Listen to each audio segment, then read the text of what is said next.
तो रिपोर्ट पेश की गई और उस पर देख रहे हैं आप किस तरीके से हंगामा हो रहा है। विपक्ष का यह आरोप कि उसके कुछ हिस्से को हटा दिया गया है, जबकि सरकार। अस्सलामु अलैकुम वरहमतुल्लाहि वबरकातुहू। दोस्तान मोहतरम, बहुत बड़ी और बहुत बुरी खबर मैं आप लोगों को बताने के लिए जा रहा हूँ।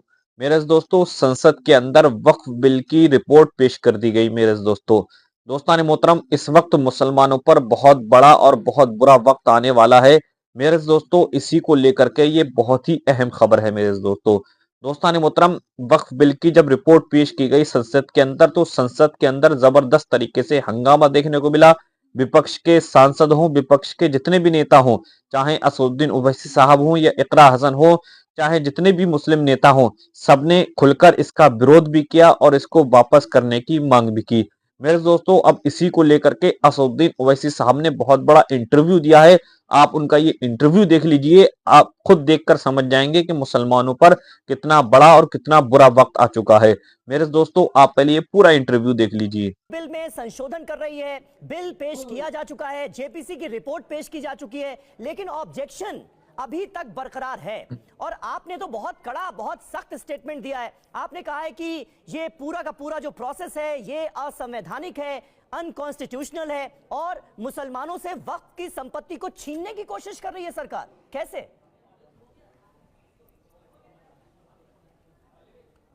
देखिए, एक बात आपको समझने की और आपके दर्शकों को, व्यूअर्स को समझने की ज़रूरत है कि ये वक्फ बोर्ड जो है वो सिर्फ मुसलमानों के लिए है, नॉन मुस्लिम्स के लिए नहीं होता है। अब सरकार जो कर रही है, जिसकी बुनियाद पर हम ये कह रहे हैं कि इससे नुकसान होगा वक्फ प्रॉपर्टीज़ को, और सरकार का जो क्लेम है कि गरीब मुसलमान को फ़ायदा होगा, इनकम बढ़ेगी, वक्फ प्रॉपर्टीज़ से कब्जे हटेंगे, सब झूठ है, बकवास है। मैं आपको सिर्फ आधे मिनट में समझा देता हूँ। जी। मुझे एक बात बताइए कि किस बुनियाद पर सरकार ये कह रही है कि वही मुसलमान वक्फ कर सकता है जो 5 साल से मुसलमान है?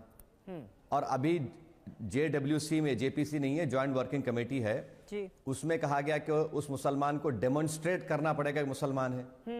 भाई, आपको और हमको हम कैसे डेमोन्स्ट्रेट करेंगे मुसलमान है, बताइए। शायद उसमें ये है ना कि अच्छा, 5 साल तक वो उसने मुस्लिम धर्म का पालन किया हो। नहीं, सुन लीजिए जी। भाई, इसका सर्टिफिकेट कौन देंगे? TV9 के स्टूडियोज पे आके लूं या नरेंद्र मोदी देंगे मुझे कि मैं 5 साल से मुसलमान हूं? अच्छा, मैं 5 साल से मुसलमान हूं, फर्ज करिए, तो 5 साल तक क्या मैं हिंदू धर्म को, सिख धर्म को, क्रिश्चियन धर्म को नहीं दे सकता हूं? वहां पर दे सकता हूं, यहां नहीं दे सकता हूं? आर्टिकल 300 में प्रॉपर्टी मेरा राइट है, आप कौन होते हैं आप डिसाइड करने वाले? ये राइट टू इक्वालिटी के खिलाफ है। क्यों खिलाफ है? कि अगर कोई ऐसा प्रोविजन कोई हिंदू के लिए है, कोई क्रिश्चियन के लिए, कोई सिख के लिए नहीं है, आपसे मुसलमान के लिए रख रहे हैं। दूसरी बात आप देख लीजिए, सर्वे कमिश्नर सर्वे करता है कि ये प्रॉपर्टी असदुद्दीन ओवैसी की जो दे रहे हैं, मैं वाकिफ हूं, वो वक्फ है नहीं है जी। उसकी सर्वे रिपोर्ट के ऊपर उस प्रदेश का chief secretary gazette notification issue करता है कि ये वक्फ प्रॉपर्टी है। आप क्या कर रहे हैं कि कलेक्टर करेगा? भाई, कलेक्टर तो सर्वे कमिश्नर से बिल्कुल डाउन है, जूनियर है, और कलेक्टर का काम सर्वे करना नहीं होता है। ये सर्वे कमिश्नर का एक स्पेशलाइज्ड वर्क है, और उसकी रिपोर्ट पर पूरे गजट इशू होते हैं। आपने दिन दहाड़े कत्ल कर दिया, सर्वे कमिश्नर उड़ा दिया आपने कत्ल कर दिया कि तुमको 5 साल डेमोन्स्ट्रेट करना पड़ेगा। तीसरा, आपने कह दिया कि कोई अगर प्रॉपर्टी पर गवर्नमेंट एंक्रोच करके बैठी है, कब्जे में है, जैसा कि दिल्ली में 123 प्रॉपर्टीज पर गवर्नमेंट का डेफिनेशन आपने बढ़ा दिया, गवर्नमेंट के कंट्रोल में, सच्चर कमेटी ने कहा। हाँ। अब कल ये बिल बनेगा तो कलेक्टर क्या गवर्नमेंट के फेवर डिसाइड करेगा या वक्फ बोर्ड के फेवर डिसाइड करेगा? होते कौन है भाई? 123 प्रॉपर्टी जो दिल्ली में है, मिसाल के तौर पर जमीनों को लेकर मेरी बात खत्म करें, जो भ्रष्टाचार हो रहा है, जो करप्शन हो रहा है, अच्छा, उस पे भी आते हैं, उस पे भी आते हैं। उस पर तो लगाम लगानी पड़ेगी और इसके लिए चीजों को रेगुलराइज करना पड़ेगा, नियम बनाने पड़ेंगे। तो आपको नहीं लगता कि कहीं तो हमें नियम कायदों में कैद करना पड़ेगा? जी बोलिए। सुन तो लीजिए आप भाई, आप सवाल करिए, अपनी राय मत दीजिए, सुन तो लीजिए। 123 दिल्ली में जो प्रॉपर्टी है, उसमें पार्लियामेंट के सामने की मस्जिद सरकार बोलती गवर्नमेंट प्रॉपर्टी है। कल अगर ये कानून बन जाएगा तो नरेंद्र मोदी की सरकार जाकर वहां पर एक पोस्टर लगा देगी कि कलेक्टर ने डिसाइड कर लिया ये गवर्नमेंट प्रॉपर्टी है, म्यूटेशन भी उसका चेंज हो गया और ये गवर्नमेंट प्रॉपर्टी, हम नमाज नहीं पढ़ सकते। आप और हम चीख मारेंगे, भाई ये तो 200 साल एंशिएंट मॉन्यूमेंट है, ये जो भी है, तो बोले ठीक है, सनराइज और सनसेट के दरमियान पढ़ लीजिए। मैं तो मस्जिद खो दिया, अब आप बोल रहे हैं कि करप्शन की बात कर रहे हैं ना आप, अब आप सुन लीजिए जी, एनक्रोचमेंट की आप बात कर रहे हैं। 95 के एक्ट में अभी प्रोविजन ये है कि अगर कोई वक्फ की प्रॉपर्टी को चोरी करता है तो उसको 2 साल का रिगरस इंप्रिजनमेंट होगा, नॉन बेलेबल होगा। नरेंद्र मोदी ये कर दिए हैं कि रिगरस नहीं होगा, 6 महीने का होगा, बेलेबल होगा। बताइए आप कहां कर रहे हैं? अच्छा, आप इनकम बढ़ाना चाहते हैं, भाई उसकी 7% लिमिट है वक्फ फंड की, आप उसको 5 से भी कम कर दिए। अभी प्रपोज बिल में 5% था, अब जो बीजेपी के मेंबर जेडब्ल्यूसी में अमेंडमेंट दिए कि what ever is the highest. कहां पर वक्फ का फायदा हो रहा हमको बताइए आप। लिमिटेशन एक्ट जो है, अब आप एनक्रोचमेंट की बात कर रहे हैं ना, लिमिटेशन एक्ट जो है, नहीं मैं एनक्रोचमेंट की बात नहीं कर रहा, मैं तो करप्शन की बात कर रहा हूं कि वक्फ की जमीनों को लेकर जो करप्शन हो रहा है, तो लीजिए ना, एनक्रोचमेंट भी तो करप्शन है, भ्रष्टाचार हो रहा है, उस पर लगाम लगाने की मंशा से ये नियम बनाए गए, ये कह रही है सरकार। मेरी मैं गवर्नमेंट के इस दलील को झूठा साबित कर रहा हूं। एनक्रोचमेंट भी करप्शन है। अच्छा, एनक्रोचमेंट करप्शन है ना, करप्शन है। अब आप क्या कह रहे हैं कि लिमिटेशन एक्ट अप्लाई होगा, हिंदू धर्म पे प्रॉपर्टीज पर नहीं होगा, सिख पर नहीं होगा, क्रिश्चियन नहीं होगा। अब जो खाबिज है, जो एनक्रोचमेंट है, उसको आप रेगुलाइज कर दे रहे हो, उसका करप्शन, उसका एनक्रोचमेंट। आप ये करप्शन नहीं हुआ भाई। आप जब लिमिटेशन एक्ट अप्लाई इस पर क्यों कर रहे हैं? सब पे करिए ना, हिंदू धर्म के प्रॉपर्टीज पर करिए, क्रिश्चियन धर्म पर करिए, सिख धर्म पर करिए, नहीं कर रहे हैं आप। नहीं, लेकिन सरकार तो यही कह रही है कि वक्फ का पूरा कॉन्सेप्ट क्या है, मतलब मुस्लिम दान इसलिए कर रहा है ताकि जमीन जो है वो उस पर मदरसे खुल सके, उस पर मस्जिदें बन सके और वो मुसलमानों के काम आ सके। लेकिन ये हो नहीं रहा है, मतलब वक्फ की जमीनों का गलत इस्तेमाल किया जा रहा है, वहां करप्शन हो रहा है, इसलिए हम चीजों को रेगुलराइज कर रहे हैं, ये कहा गया है। और आप कह रहे हैं मुसलमान बर्बाद हो जाएगा इससे। आपको समझाने के लिए बिल्कुल होगा। देखिए, अगर मेरे सर में दर्द है तो मैं सर के दर्द की दवा खाऊंगा, या आप उसको कहेंगे कि मैं ब्रेन ट्यूमर है, मैं सर को ही खोल दूंगा। जबकि ब्रेन ट्यूमर नहीं है, सर का दर्द है, मैं मानता हूं, तो सर के दर्द की दवा इस्तेमाल करिए ना। ब्रेन ट्यूमर समझकर या ब्लड क्लॉट समझकर आप सर को खोल देंगे? आप तो डे लाइट कत्ल कर रहे हैं। मोदी सरकार इस तरह के बिल को लाकर, ये तो डे लाइट मर्डर है। अच्छा, अगर आपके पास कोई जाकर कंप्लेन कर देगा कि भाई ये अब्बास साहब की प्रॉपर्टी वक्फ की नहीं है, कलेक्टर अगर इंक्वायरी ऑर्डर करेगा तो इंक्वायरी का टाइम लिमिट नहीं है, और इंक्वायरी जब तक चलेगी वो वक्फ की प्रॉपर्टी नहीं रहेगी। तो वक्फ के मफाद में कहां हो रहा है? ओके, कलेक्टर इंक्वायरी ऑर्डर करेगा तो वो वक्फ की प्रॉपर्टी नहीं रहेगी। बताइए कैसे होगा ये? तो ये सारी बातें तो जेडब्ल्यूसी में उठी होंगी ना, मतलब बना रहे हैं ज्वाइंट पार्लियामेंट्री कमेटी में। प्लीज सुनिए, आप सुनिए जी, सुन तो लीजिए। आप नॉन मुस्लिम को वक्फ बोर्ड मेंबर बना रहे हैं, इलेक्शंस खत्म कर दिए। इलेक्शंस क्यों नहीं होंगे वक्फ बोर्ड के? अच्छा, आप नॉमिनेट करेंगे, किसको नॉमिनेट करेंगे? ज्यादा मेजॉरिटी नॉन मुस्लिम को नॉमिनेट करेंगे। काशी विश्वनाथ के मंदिर में कोई नॉन मुस्लिम बन सकता, कोई नॉन हिंदू बन सकता है मेंबर? उड़ीसा के हिंदू एंडोमेंट बोर्ड में कोई मुस्लिम बन सकता है? तिरुपति तिरुमला देवस्थानम में कोई मेंबर तो बनना छोड़िए, एम्प्लॉइज को निकाल रहे हैं जो हिंदू धर्म के नहीं है। भाई यहां पर आप वही ऑन पैरिटी, जब आपके लिए अच्छा है, जब सिख गुरुद्वारा प्रबंधक कमेटी कहती है कि सिर्फ सिख बनेगा, ठीक है, आप यहां पर क्यों कर रहे हैं? इस तरह का प्रोविजन क्यों ला रहे हैं? नहीं, इसमें 2 महिलाओं और 2 गैर मुस्लिम सदस्यों को रखने की बात कही गई है। आप कह रहे हैं कि जो गैर मुस्लिम को रखने की बात की गई है, इस पर आपका ऑब्जेक्शन है, महिलाओं को लेकर नहीं? नहीं, देखिए, ये भी सरकार झूठ कह रही है। 95 के एक्ट में पहले से प्रोविजन है 2 महिलाओं का, उसमें प्रोविजन है, क्यों झूठ बोल रहे हैं? लेकिन रखा नहीं गया। 95 का एक्ट पढ़ लीजिए, सेंट्रल वक्फ का। भाई साहब मेंबर हैं, आज भी हैं, जो हमारे ज्वाइंट वर्किंग कमेटी में स्टेट वक्फ बोर्ड आए थे, उनके महिला मेंबर बैठे थे।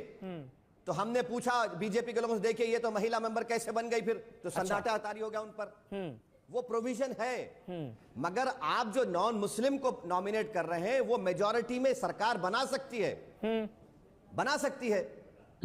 अच्छा, तो एक एक करके बोर्ड में नॉन मुस्लिम मेजॉरिटी में रहेंगे।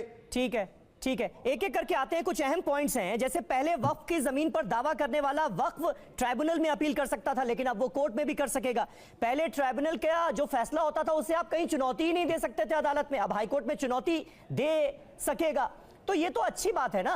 मतलब और आमतौर पर ये आरोप भी लगते थे ओवैसी साहब कि ट्राइब्यूनल जो होता है वो तो वक्फ बोर्ड के मेंबर्स के हिसाब से ही फैसला दे देता है, मेंबर्स जो चाहते हैं होता वही है, हमारी कहीं सुनी नहीं जाती। तो अब तो कम से कम हाई कोर्ट जाने का रास्ता खुला हुआ है, तो इसमें क्या दिक्कत है?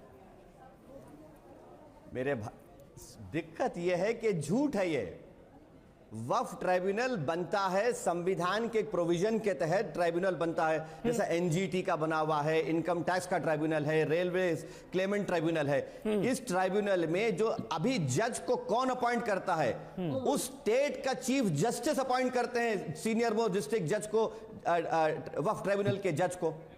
जब चीफ जस्टिस अपॉइंट कर रहा है तो चीफ जस्टिस के तहत उनका मॉनिटरिंग होता है। उसमें एक मेंबर होता है जिसको इस्लामिक नॉलेज की नॉलेज हो, 3 मेंबर होते हैं। अब आप ये कह रहे हैं कि हाई कोर्ट नहीं जा सकते, झूठ है ये। देखिए, जब आप ट्राइब्यूनल में केस हार जाते हैं तो आप एज ए रिव्यू पिटीशन डालते हैं हाई कोर्ट में। क्यों डालते हैं? क्योंकि पूरी भारत में ये बहस चल रही है, क्रिटिसिज्म हो रहा है जुडिशरी का कि बैकलॉग ऑफ केसेस लैक्स में है।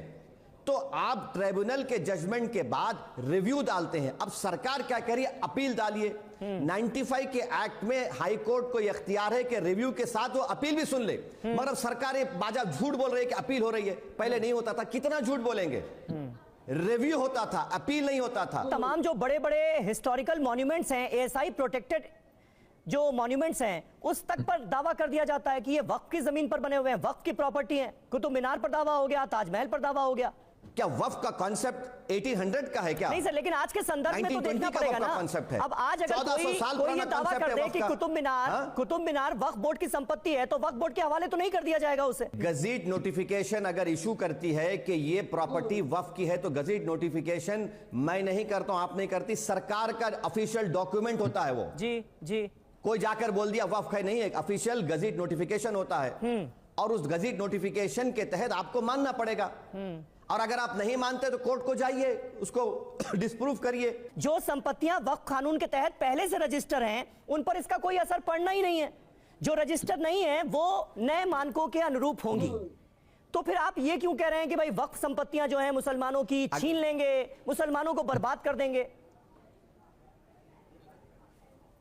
आपको ये मालूम कि इस बिल में एक प्रोविजन है कि 6 महीने के अंदर आपको उस पोर्टल पर ये डालना पड़ेगा। अब ये पोर्टल पर डालने का जो कंडीशन लगाया गया है वो इंडियन ट्रस्ट एक्ट में कहीं पर नहीं है, नंबर 1। दूसरी बात ये कि आप ये कह रहे हैं कि किसने वक्फ की। अब आपका ताल्लुक लखनऊ से है, टीले वाली मस्जिद को किसने वक्फ किया बताइए? कहां से लाएंगे आप 400 साल 500 साल पुराना रिकॉर्ड? आप वो कंडीशन लगा दिए। अच्छा, साथ में आपने ये भी कह दिया बिल में कि जब रजिस्टर होने जाता है, कोई भी जोकर जाकर कलेक्टर कहेगा इसको रजिस्टर मत करिए पोर्टल के ऊपर, ये वक्फ की प्रॉपर्टी नहीं है। ओके। आप खोते कौन है भाई? दिल्ली के 123 प्रॉपर्टीज चले जाएंगे, कलेक्टर डिसाइड करेगा, कोई भी जाकर बोलेगा कि भाई अच्छा इसमें देखिए वक्फ अल औलाद, वक्फ अल औलाद तो शिया में भी है, सुन्नियों में भी है, सब में है। आप कह रहे हैं कि नहीं किसी बेटी का हक नहीं मार सकते। अरे जब मैं अपनी प्रॉपर्टी को अल्लाह के नाम पे दे रहा हूं तो उसमें बेटा बेटी को कहां मिलेगा हिस्सा? ऑपोजिशन की तरफ से रणनीति क्या अपनाई जाएगी? अगर यह बिल लाया जाता है पार्लियामेंट में तो भारत के जितने सेकुलर जहन रखने वाले हमारे हिंदू सिख मुसलमान हैं वो कभी भी माफ नहीं करेंगे चंद्रबाबू नायडू को, नीतीश कुमार को और जनाब पासवान साहब को कि आप धोखा दे रहे हैं। आप बीजेपी की तायीद कर रहे हैं मगर आप फ्रीडम ऑफ रिलीजन मेरा कर्टेल कर रहे हैं। आर्टिकल 25, आर्टिकल 26, 29 और 14 का ग्रेव वायलेशन है। देश में हम बराबर हमारा राइट है, प्रोटेस्ट करेंगे और जो भी होगा तय हमारे कोर्ट को जाना पड़ा कोर्ट को जाएंगे। मगर ये अगर लॉ बनेगा जी तो इस बात को मान लीजिए कि कोई दरगाह, कोई मस्जिद, कोई खबरस्तान, इवैक्यू प्रॉपर्टी सेफ नहीं रहेगी। इसीलिए कश्मीर से लेकर कन्याकुमारी तक जितने मुस्लिम स्टेक होल्डर्स आए सबने इस बिल को रिजेक्ट किया कि ये मुसलमानों के दोस्तान मोहतरम, जैसे कि आपने ये वीडियो देख ली, मेरे दोस्तों इस वीडियो के ताल्लुक से आपका क्या मशवरा है? अपना मशवरा कमेंट में जरूर दें। मिलते हैं इंशाल्लाह आने वाले अपडेट के साथ। अस्सलामु अलैकुम वरहमतुल्लाहि वबरकातुहू।